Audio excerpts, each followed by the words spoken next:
Well, normally at 1 o'clock in the last few weeks with our coverage at Hisense Arena, we have put it back a couple of hours, but of course we've been talking plenty of local footy over the last 6 to 7 weeks as we build up to all the leagues kicking off in around about a month's time. Last week on the show, we of course announced the first 6 inductees into the Locker Room Hall of Fame from the Southern Football League and also the Western Region Football League.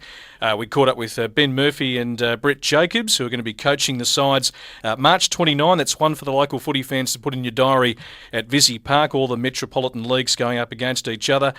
We announced the winners of the $500 cashback voucher from Sports Support in Lockie McGee and also Heath Barnes for accumulating the most votes during the voting. We're also joined by the EDFL's Adam Papel and NFL media man Sam Zito to hear about the players included in the top 10 from the last 15 years, and they also provided a little insight into their respective leagues.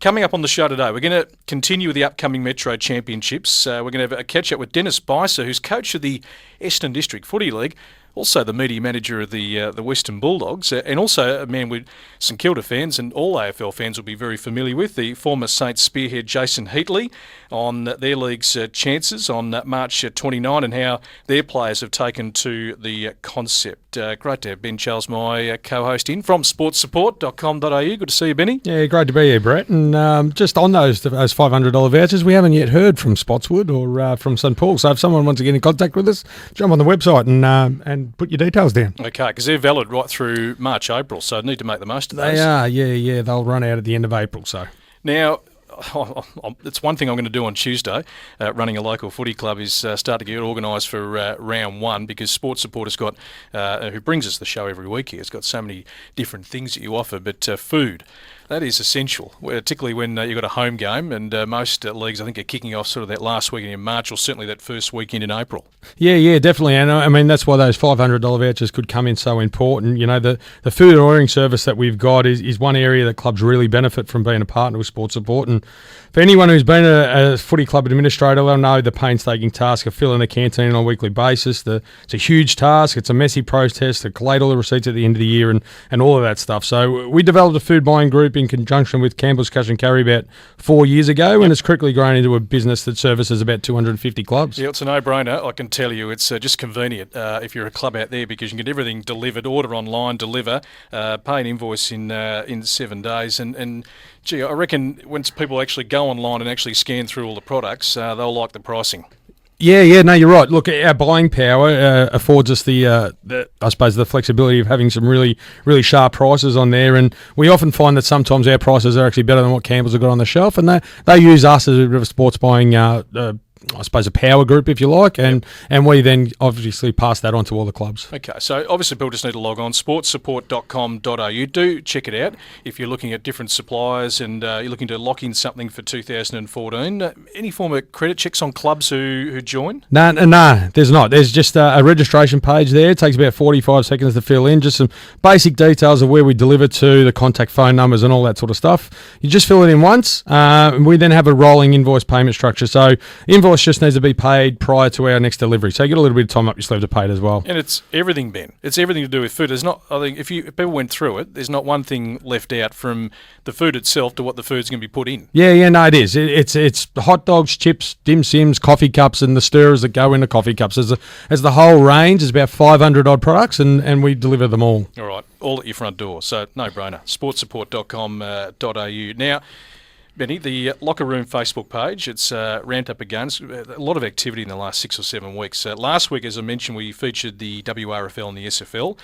6 players were inducted into the Locker Room Hall of Fame. All inductees will be guests, of course, of AFL Victoria on that big day on March 29 out at Visy Park. And the player with the most votes scoring $500 in Sports Support vouchers for their club. So worth getting on board. Yeah. No, look, you're not wrong about the interest that increased with the competition, Brett. Last week we had a little over 200 votes from about 90 odd posters. This week we had a tick under 300 participants who cast over 500 votes. So that was just to find the best 6 from the Northern Footy League and the EDFL. So huge amount of support for these leagues, and a number of ex-AFL players obviously playing at all divisions every week. Yeah, speaking of a few of those, we've had obviously a few of them on the program the last few weeks. Lance Whitnell, of course, who was a good story. He's going to be joining the coaching ranks in 2014. I think was it Coburg? Glenroy. I knew it was very close out in the northern part. But gee, it's amazing. I've been looking through sort of the transfers and players swapping clubs and the amount of AFL clubs. I mean, there are some clubs now with multiple ex-AFL players jumping on board. Yeah, well, as Lance sort of alluded to when he was on the other week, there's EDFL probably have a scattering of players in every single team that's in First Division, which I think that's amazing. You know, the talent that's peeled back to the EDFL, players like Chris Johnson, Mel Michael, Brodie Holland, Adam McPhee, they've all had stints at playing or coaching in the EDFL, and this year it's going to serve up a few more players as well. Yeah, very nice indeed. We might just remind people, Benny, for those who might have missed one of the shows, how the Locker Room Hall of Fame actually works and why we're actually doing it. Yeah, certainly. Look, the Vic Metro Championships, it's a format that's been restructured for the first time in 15 years. So every suburban football league is taking part. Last week we focused on the Southern Footy League, and they'll be taking on the Western Region Footy League in the first game. This week we'll obviously be touching on the EFL and the VAFA, but we'll also be focusing on the Essendon Districts and the Northern Footy League and naming the top 3 according to the voters from the local locker room. So the VAFA has plenty of history in the honour and the Victorian representative sides and how they sort of go about it.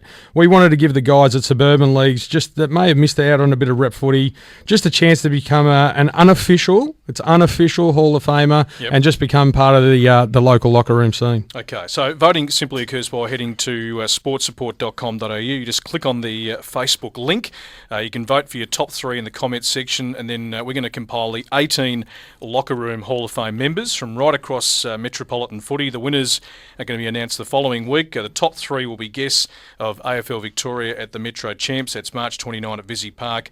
And you can join the local Locker Rooms Hall of Fame, and the player with the most votes wins $500 worth of vouchers for sports support for their club of choice. So quite simple. Yeah, it's very simple. So, last week we had the shortlist there from the Northern Footy League and the EDFL.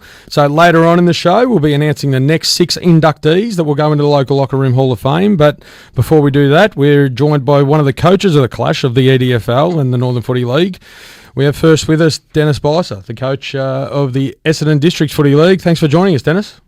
Problem at all, guys. Sorry, I'm crammed in on a Manly ferry, so pardon the noise, but happy to be with you guys. A Manly ferry. Is it as good a day in Sydney as it is in Melbourne? Because it's a perler down here, Dennis. It's wonderful up here. It's about 27 degrees, and it's a wonderful place. Now, before we get started, mate, you feature in the EDFL Top 10, mate. You've accumulated quite a few votes. You've had a few of the Greenvale faithful getting behind you, have you? I'm not sure if I have. I'd be very thankful to be an unofficial Hall of Famer if that's the way it goes. But not sure, to be honest. What we've noticed, Dennis, in talking to a few of the coaches, I mean, this concept is fantastic, and it seems like right around the leagues, the players have been quite receptive. How have you found that with your players, with the whole concept of playing this big day on March 29? We've got a very passionate bunch in the EDFL, and it's just a great talking point, isn't it? There's a lot of conjecture around who's graced our leagues and who's played well over the years, and there's just so many to count, especially ones that go beyond that 10 that was listed there. But we're looking at how guys have adjusted to our rep footy. We've had a really good response, and we're looking forward to getting stuck into it in a couple of weeks. Mate, some really big names running around the EDFL, of course, and many of the ex-AFL players made themselves available for the 29th, so either in a playing or assistant coaching capacity. They have, and I think there's a bit of a misconception in that there are a lot of ex-AFL players, but in the squad there's not a whole heap. Mostly because they're at the end of their careers or they're coaching. But we're really thrilled to have someone of the calibre of Dale Morris on board, as well as Matty Egan, who just alone with their experience will add a lot to our group. And trying to scout the opposition, Dennis, obviously you're focused on getting this squad together and making sure that gels. I mean, how much do you know about the Northern Footy League, or how much work do you actually put into getting to know what they're about? I think it would be irresponsible if we didn't put some work in. I think it's a league that's grown enormously over the last 5 years and retaining attracting first place and then retaining quality players from the VFL and the AFL. they're a team that values the contest, and we've got to be prepared for that. And, we're dealing with a league that's just come that really improved a lot over the past 5 years, as I said. I think it's great that you've gone down the path of the local player and the younger player rather than the ex-AFL at the end of their tether, and they're probably going to get a whole lot out of that. Is there anybody who's really caught your eye? There are a lot, actually, from the weekend. I won't go through individual names, but if we're working on the quality of the session, then we've started off really well. We've got a group that is really keen to just jump to it and represent the league as best as they can, and they're all passionate people. They're all extremely competitive people, and it's got a little bit of a hatred of being beaten. So I think that holds us in good stead, provided we get everything else right. Dennis, the other hat you wear, because I get all your media releases during the week from the Western Bulldogs, of course. And they're doing a lot of work, aren't they, with grassroots clubs and footy in the area? Can you just give us a little bit of an insight into that? Absolutely. I think, look, the Western Bulldogs unashamedly refer to themselves as the community clubs of the AFL, and they do a mountain of work with the local. They've got a great partnership with the WRFL, with local. They do a host of work with the community. So, I think every club in isolation really values that part of their organisation and giving back to the local league and sort of keep people engaged with footy. So, the Western Bulldogs are just one of those clubs. It's great. I think it's fantastic. The Western Bulldogs have taken that initiative, and they've gone out, and it's been really, really well received from all reports. You being a product of the Greenvale machine yourself, you have polled very well, as we did discuss at the start. And how do you think they're going to shape up? And do you think that $500 voucher may go to Greenvale if you're successful enough? I think they'd be pretty happy if they got the voucher. Having said that, there's a bit of a changing of guard with Smokey McPhee taking over from Anthony Rock, but I think they see the game the same way, so I don't think there'll be a huge amount of adjustments. They've been able to recruit a couple of good players. And Jacob Thompson, I think people don't realise, having him back from a knee reconstruction, how important he'll be to the side's makeup. So, they're shaping up for another successful year, but there's been another 3 or 4 sides around them that have recruited really heavily, and it just looks like another cracking season of EDFL footy. Great stuff, Dennis. Really appreciate you coming on. All the best with the EDFL, the Bulldogs for a big 2014. Enjoy the Manly Ferry, and we look forward to seeing you in action March 29 out there at Visy Park. Pleasure, lads. Thanks for the call. Thanks for the time. Dennis Bicer there, coach of the Essendon District Footy League, and also looks after the media department down at the Western Bulldogs. He's got his hands full. We mentioned, of course, that the EDFL are taking on the Northern Football League, and great to welcome, a former Saint. He's been on a fair footy journey, Jason Heatley, and he's going to be coaching the Northern Footy League. Jason, welcome to the program. Yeah, good afternoon, guys. Nice to talk to you. I mean, you did play, as I mentioned, you've been on a bit of a footy journey, Jason, but you did play in the old Diamond Valley Footy League in the early 90s? Yeah, certainly did. I represented the North Heidelberg Football Club, so that goes back a good 20 or so years ago now. Yeah, and you've also played in the Waffle. You've also had stints at Tasmania and a few other different places. What's the biggest thing that you've seen change in local footy and across all those 3 decades? Oh, look, certainly coming back into the Northern Footy League in the last couple of years, I certainly think it's just the way that the clubs have grown and the positive images that they display in their own marketplace. The work that people do behind the scenes is amazing. I mean, it's not as if you can just throw 40 or 50 guys out on the ground. There's a huge amount of work that needs to be done, but also it's full credit to the players. I mean, we get back, starting our pre-seasons now in early November, and we're asking these guys to train, 3 nights a week, and the way they're presenting themselves now certainly is a big difference to, I suppose, the way we presented ourselves at local level, going back 15, 20 years ago. I genuinely stumbled across the training squad there on Wednesday night while I was taking the dog for a walk, and I love the intensity from the guys at training. It was great to see everybody going at full flight, but you're also assisted by Phil Plunkett, Jack Cole and Puffer Brandt, head coaches of 3 strong Northern Footy League sides in Montmorency, Bundoora, and Puff doing some amazing work with McLeod and growing them organically. You're also the head coach of Northcote Park. Do you think the coaching squad that you've pulled together has helped build the enthusiasm and getting the players engaged?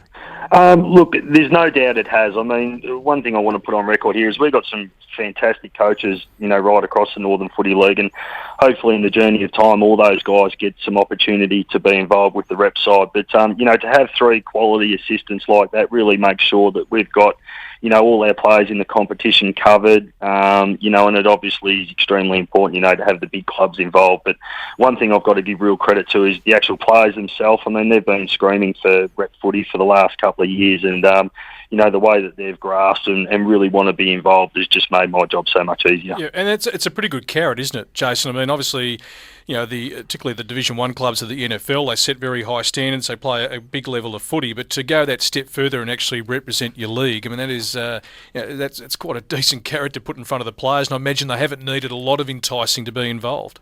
No, they've needed no enticing whatsoever. I mean, what I really get a kick out of is just the way that these guys mingle with each other. In some respects, we knock down some barriers and walls, and we just find out that these guys are like, other guys at your own footy clubs. They're good fellas. They're really hungry for some success, and they're dedicated to what they want to do. So, when you can put, 35, 40 of them out on a training field, you really see the class really come to the top. And has there been any chatter about the actual possibility of representing the Metro footy side, the Vic Metro side? Do you think that's a bit of an enticing carrot for them as well? Oh, yeah, look, it's definitely huge. When we first met with the entire squad going back a couple of months ago, we certainly put that on the table. I mean, we need to be realistic that this is probably, it may well be the last time that these guys get to wear a Victorian jumper. And first and foremost, we're really hungry to have a win against the EDFL. And if we can get some guys selected in that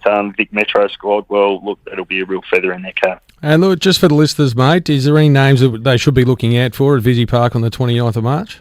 Look, we've obviously, got our league experienced players, Cloak and Dyson and Moorcroft, but I think you'll see some of our younger players really come to the fore, guys that probably haven't got the profiles of those players, Ryan Jackson and Nick Carter, Justin White, Trent Barbero, Cathelcore.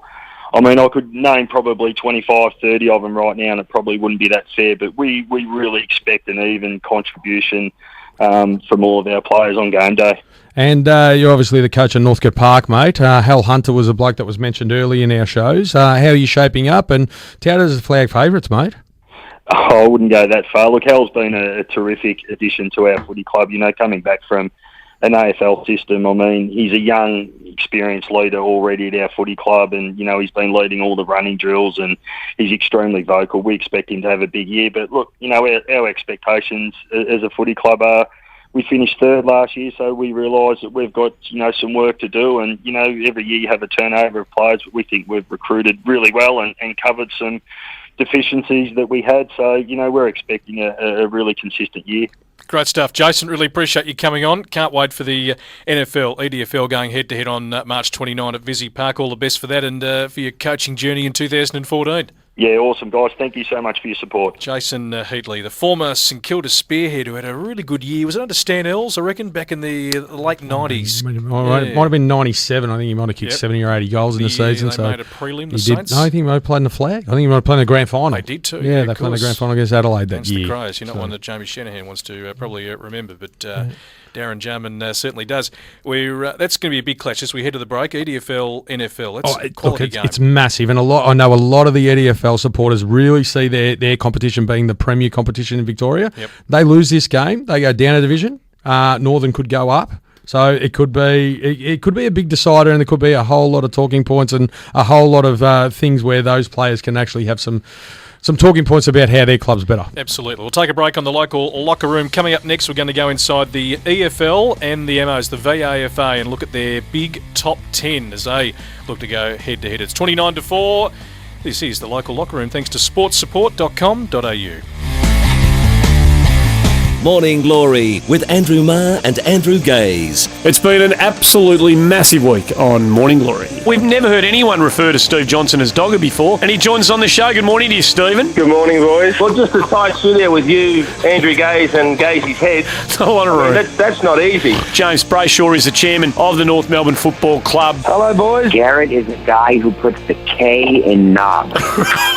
Sean Chaplin coming on there. Please do. Just disrespectful. It is. Behind closed doors, very, very arrogant man. Ordinary and bloke. Very, very hairy man. Oh, Really? One of the hairiest blokes I've ever seen. We'll be back to do it all again tomorrow at 6. We'll see you then. Morning Glory, weekdays 6 to 9 for the Holden SUV range, now with $1,000 free accessories. On 1116 SEN, Melbourne's home of sport. 2 years, zero interest on home appliances, technology and entertainment ends Monday at Harvey Norman. No deposit, no interest and no payments until February 2016. Approved applicants only. Minimum financed amount $300. Interest applies if you do not comply with terms and conditions. Fees, charges and exclusions apply. See website for details. Update for autumn. The biggest brands, the best deals. Last chance. 2 years, zero interest on technology, entertainment and home appliances. No deposit, no interest and no payments until February 2016. Ends Monday at Harvey Norman. This week's SEN Inside Football has something for every footy fan. Ian Collins gives an insight into the AFL possibly buying Etihad Stadium to help save struggling clubs. We look at former Demon Colin Sylvia to see whether he could be Ross Lyon's vital cog and win a flag for Freo. And we examine every listed player for St Kilda, Sydney, West Coast and the Western Bulldogs before season kickoff. It's a must-read for fantasy footballers. SEN Inside Football for the fair dinkum footy fan. On sale at your newsagent now or get it online at sen.com.au. Are you thinking about wealth strategies to help maintain your lifestyle in retirement? If not, why not? Don't leave your retirement planning until it's too late. Awarded as one of Australia's most respected financial advice firms, Shadforth provides financial planning, superannuation, self-managed super fund and insurance advice. Download your free retirement planning ebook at sfg.com.au. Shadforth. 90 years of real wealth stories, generations of trust. Shadforth Financial Group Limited, AFSL 318613. It's a well-known fact that ladies like a man who can make them laugh. And a date night at the Comics Lounge is the best way to make your lady laugh. Dinner, drinks, and the very best stand-up comedians from Australia and around the world. She'll have a great time, and you'll get the fringe benefits. Call the Comics Lounge right now and book in your date night. Save 20% with the promo code DATE NIGHT. The best stand-up comedy in town, 6 nights a week, 52 weeks a year. The Comics Lounge, Errol Street, North Melbourne. thecomicslounge.com.au. Get out and play. Struggling to get onto the links? Pop into the House of Golf and check out some hot new arrivals. Off the tee, we have the Ping i25, Nike Covert 2.0 and Exotics XCG7 Woods. From the fairways, you'll love the feel of the Mizuno H4 or the refinement of the Callaway Apex irons. And around the greens, try the new Cleveland RTX Wedge or counterbalance putters from TaylorMade or Ping. You're always welcome at the House of Golf. Oh, yeah! Get out and play. The countdown is on. There's 5 days to go. 5 days to go. SEN Football is ready to go. The 2014 Toyota AFL Premiership season starts this Friday with Collingwood and Fremantle from Etihad Stadium. 1116 SEN, Melbourne's home of footy. On 1116 SEN, Sunday Sports Central with Brett Phillips for 1 free cabs, your cab booking company, and Tobin Brothers Funerals, celebrating lives. Live sport at the moment, Bendigo 25, Townsville 17, WNBL Grand Final, 0-0 Wellington and Perth. In the A-League, it is the Adelaide Thunderbirds, 46, leading the Queensland Firebirds, 40. That is live in the netball. It was the Tigers and the Vixens, the two Melbourne teams, both with big wins earlier today. This is the local locker room with Ben Charles from sportsupport.com.au in the studio. Now, the last few weeks, of course, we've heard from Punt Club about how the club could share in $10,000 in prizes for just being involved with the 2014 Punters Club Cup. We've also heard from Dane Swan, of course, Benny. Just tell us a bit more about it, because we're going to get Jamie O'Keefe up in just a tick. Yeah, he just wanted to get on and chat about how his quest for Group 1 glory and how he and ex-teammate Dale Thomas want the local footy club to be involved in a part of the ride, I suppose. So, okay. Yeah, so today we've actually got a hold of one of the more successful stories that come out of the Punt Club. Yep. A group of mates who are now living in separate states, brought together by Punt Club, and the group captain and a local journey footyman in himself, in his own right, Jamie O'Keefe. He joins us today. Thanks for joining us, Jamie. No worries at all, fellas. Thanks for having me on. Mate, we understand that you've played footy, or local footy, in every state of Australia. Is that right? Every mainland state, mate. Far too cold in Tassie for me. That's fair enough then. And so this club itself, it's a little more unique than most, I suppose. It brings others together from every state. This group was it formed by a whole heap of guys that you knew at the clubs that you played at?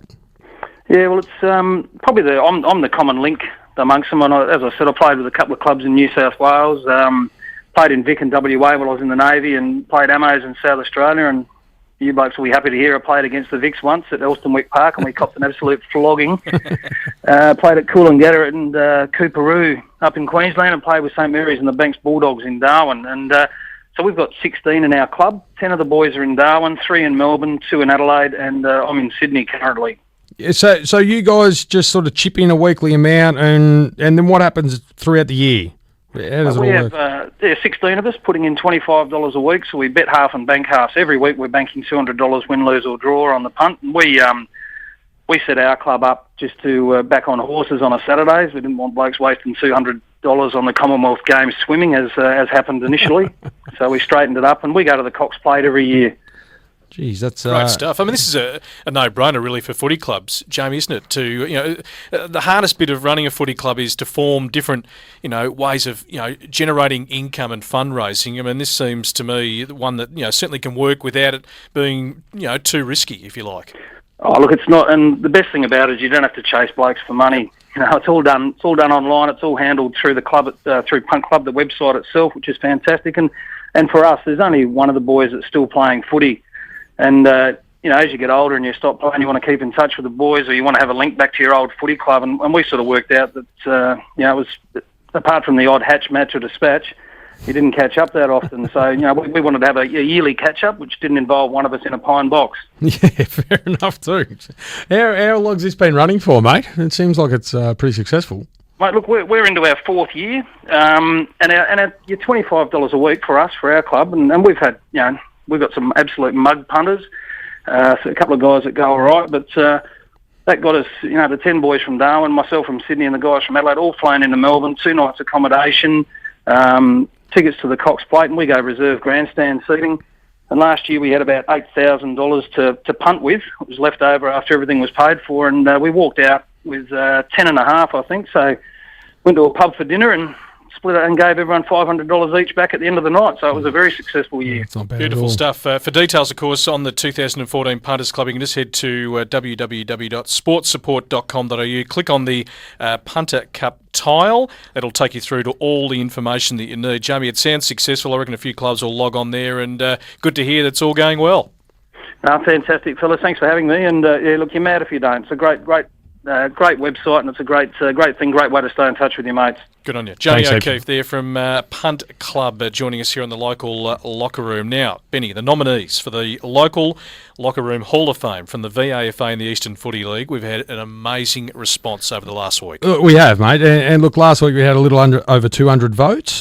This week we had over 500 votes. So it was a huge step up. And for a social media campaign, I must say that is very, very big numbers. And they would have known about the $500 on offer, the sports voucher. Yeah, maybe that enticed a few more people to get on. I'm not too sure. Absolutely. Now, we're going to announce the winners in just a moment, but first we're going to shortlist the VAFA's top 10 from the last 15 years, and we've got their General Manager of Media and Communications, Andrew Leonard, joining us here on the local locker room. G'day, Andrew.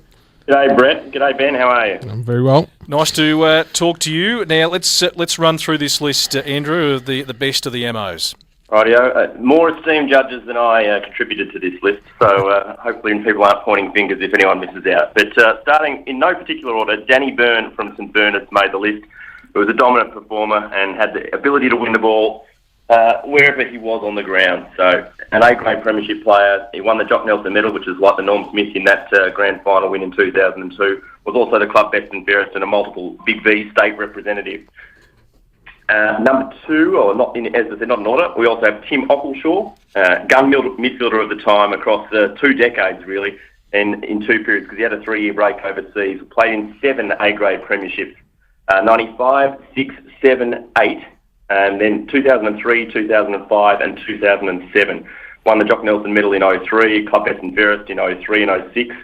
Club captain, was a regular Big V state representative. So obviously a lot easier for us. I know that the other associations and leagues don't have as much rep footy in the last year, but we of course have a team every single year. Yep. So yep. Much easier. Ben Dowd from St Kevin's Old Boys has made the list as well. Over 150 games at St Kevin's. A gun at state level, absolute gun at state footy, and he makes the list despite playing most of his time in the last 10 years in Premier B.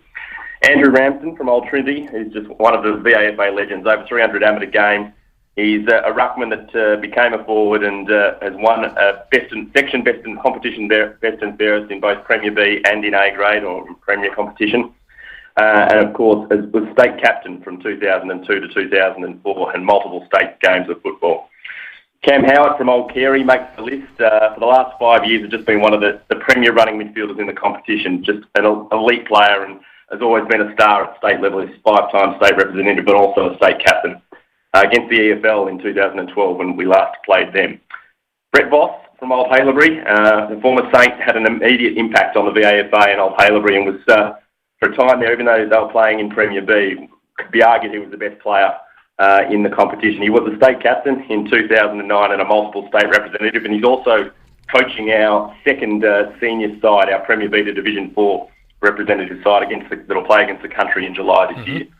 Jack Watts from University Blues, ruckman who won a Woodrow medal, was about a 19 or 20-year-old regular state performer and state captain last year, who's also in the squad. Nick Wynn from Old Bavarians, dashing halfback, played in 3 A-grade premierships, club best and fairest in 09, a premiership year, and a Big V state representative, one of the first picked every time. And Ross Young, who's been a gun at the end of 2 decades, was one of the best players in the competition in 03 and in 04, won the best and fairest when Uni Blues won their A-grade premiership in 2004, and came back to the club after winning a Sandover medal in Perth this year to win last year to win another best and fairest 10 years since he won his first one. So just a gun player. And the final player, Nick Reese from Collegians, the former Hawk, who led the club to the second of their back-to-back premierships, also played in the 2011 premiership and is also a state rep. So that's our top 10. There's we think it's pretty good. There's a massive amount of talent there, and there's a huge number of premierships between them. There's a huge number of state representative players that are in there. Not a lot of AFL players that are mixed in there, of course. Brett Voss being the only name that really struck me as an AFL player. Well, Nick Reese played about 80 games at Hawthorn. I think Cam Howard played about 30 at Richmond. Ross Young played 6 at Carlton. So all of them have dabbled in AFL football, I think, but not necessarily had the big, long careers. But not only that, you've managed to put together a top 10 list here very, very quickly. I'll run through this. This is from the VAFA since the year 2000, and all these players would obviously be really disappointed that they've missed out on the Hall of Fame nominee, of course. But you've got Robert Harvey from Old Haileybury, Stuart Lowe from Old Haileybury, Adam Uze from Old Carey, Heath Black from Mazenod, Jason Johnson from Uni Blacks, Russell Robinson from Monash, James McDonald, Old Zavs, Lindsay Gilby from Old Scotch, Nick Holland from Old Carey, Matt Robbins from Ormond, Stephen Salopek from St Kevin's, and Trent Coe from DISL. I mean, that's an amazing list that's gone through there to play local footy. They were all sort of around the 200-game mark, premiership players, and obviously a couple of Brownlows there for Robert Harvey as well, all Australian selections as well for a few of them. So no, we didn't include those in our top 10. We chose players that had given a lot more to amateur level and had played rep footy, and that was one of the key cornerstones. And I realise you're doing this for the representative side, but it makes it easier when we've got a rep team every year and these players get to play at the highest level. Perfect. In representing football each season. Great stuff. Thank you, Andrew. Comprehensive. Of course, voting starts now, works through until next Saturday, 11:59am. Just head to sportsupport.com.au. Click on the Facebook link. I'm sure you'll have a few questions asked tomorrow, who's in, who's not, but that's what this stuff is all about. It's quite subjective. Really appreciate you coming on, and all the best for the VAFA and the upcoming Metro Championships. Yeah, I know Ben's coming on. Let's hope the VAFA have a big win over the EFL. I better get that in. Thank you very much. Rivalry aplenty. Andrew Leonard. We can go straight to Ben Waterworth, of course, media manager of the Eastern Football League. Ben, welcome. Good afternoon, gentlemen. And just like Andrew Leonard always likes to give us a bit of a clip at the end. Very nice and cheeky. All right, your top 10, Ben, of the past 15 years for the EFL. Yeah, it's a really hard list to put together, guys, but I've gone at number 1, Ryan Mullett from Vermont. I reckon the most exciting and explosive player of the past 15 years. A 2-time Chandler medalist, the equivalent of our Brownlow, captain the SEN Division 1 team of the year 4 times. He's a superstar. Number 2, we've got Nick Cox, formerly of Bayswater and South Belgrave. Probably didn't get the credit he deserved, as Bayswater probably wasn't a gun side in the early 2000s. yet he stood out. He won the 2000 Chandler Medal. At number 3, Dennis Knight from Noble Park. He's currently the coach of Norwood in Division 1. Probably the most complete footballer we've seen in the EFL for the past 10 years, purely because he's a great outside and inside player. He won the 2003 Chandler Medal. Matt Gregor's a name synonymous with the EFL from Vermont, undoubtedly the best forward of the past 15 years, over 700 goals and a very, very accurate left foot. Number 5, Daniel Donati, the coach of he used to play for Noble Park, but a dual premiership coach with Bournemouth in the past couple of years. The quintessential goal-kicking midfielder, really hurt sides going forward. You had to pay him plenty of respect. And number 6, Todd Power, probably the best defender of the past 15 years. Very organised, had a really cool head, and very reliable, both with the ball in hand and one-on-one when he was with his opponent in defence. Craig Anderson from Noble Park at number 7, an inspirational player, explosive player as well, similar to Mullet, but just racks up plenty of the ball. He's also won 2 Chandler medals in 2007 and 2011, and captained Noble Park to back-to-back flags in 2010 and 2011. And number 8, Bernie Deneen from Vermont and more recently Bayswater and East Ringwood. Off the field, prepares himself to a T. One of the most intense players I think we've ever seen in the Eastern Football League in his preparation, and on the field he just works his butt off to rack up the footy. He's also a dual Chandler medalist, and he also won a James medal, which is our Division 2 best and fairest. And number 9, Wade Porter from East Ringwood, one of the best pinpoint kicks in the Eastern Footy League. He could hit a dime from 45 metres away. He was that accurate. And at number 10, the burly Adam Slater from East Burwood and Forest Field, probably the best ruckman, I reckon, of the past 15 years. An absolute mountain of a man, gentlemen. He really used his body well to outmanoeuvre opposition players. Really smart ruckman, but I think more importantly was able to go forward and hurt sides on the scoreboard when he went forward. They're the top 10. Very, very difficult to leave some players out, guys. Absolutely.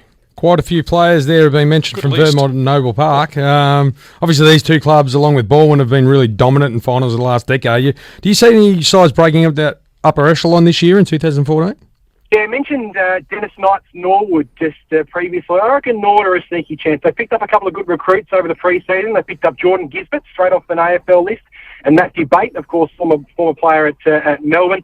They've also picked up Dean Poynton from the Sandful and Connor O'Sullivan, a very good ruckman at the Eastern Rangers. So Norwood might be the team that surprises. They finished 4th last year. Maybe they just might mix it with the big boys this year and finish in that top 3. Now, Benny, just one last one for you. I mean, the EFL, SEN, are very closely aligned. Of course, Bush and the Burbs on a Thursday night as well, which is a great program during the footy season, part of Finey's show. I mean, the EFL, you've been the leader in certainly interactive media and the clubs in particular with good websites and so forth. I mean, it's vital, isn't it, that clubs out there have good communications to their members and to the outside public to draw people towards their club. Oh, no doubt, BP. Couldn't have said it any better. And it's not just club websites, but you see clubs even getting in through apps these days, communicating through apps, also through social media, Facebook and Twitter, which I know Sports Support are using to poll votes at the moment. So vitally important for community football clubs that they get their message out there through as many platforms as possible. Terrific stuff, Ben. It's a good list. It'll be hotly debated, no doubt. Good luck for the EFL for the upcoming Metro Champs on March 29 out there at Visy Park. Good on you, boys. Thanks for your support. Ben Waterworth, one of the best going around. Good young man, of course. Called a game of footy here on SCN. Future star. Benny, as we wrap up, anything to leave us with? Mate, we've got to just name these top 3 from the EDFL and the Northern Footy League. So, again, that huge response. It's been great. Countdown to the EDFL. We have the 3 new inductees, and this will be posted up on the website. First was the Marby champion, Heath Ayres. He'll be probably playing for the WRFL this year, but he could have almost featured in the NFL as well. A little champion. Some heavy voting between Rabi and Dennis himself, who we had on earlier, taking out the award. Dennis, you've won with 78 votes, with Rabi with 52, so Greenvale will be up for that $500 voucher. So now we go to the NFL. Some really interesting feedback through the social media site. There was a lot of debate about who should have been in there and who shouldn't have been in there. Have to send out an apology to Matty Ahmad and Brett Hancock. Dale Nolan, we whacked him on a little bit late to keep the people at the Den happy. Just to name the players who polled, we had Heidelberg champion there, Blair Harvey. Mm-hmm. He was second. Third was Trevor Robinson from Bundura, been mentioned plenty of times in this show. The winner, and he's collected a $500 sports bet. I've got no doubt that it'll be for Northcote Park, Joey Ahmed. So well done, Joey Ahmed. But those 6 guys are all inducted into the Hall of Fame. All right, great stuff. The voting, of course, for the EFL and VAFA top 3 has started. You can just jump onto sportsupport.com.au. Click on the Facebook link to start voting. Thank you, mate, for coming in. We'll do it again next week. You can hardly wait. Yeah, that is Ben Charles, of course, for the local locker room. We'll take a break. Plenty to come here on Sunday, Sports Central.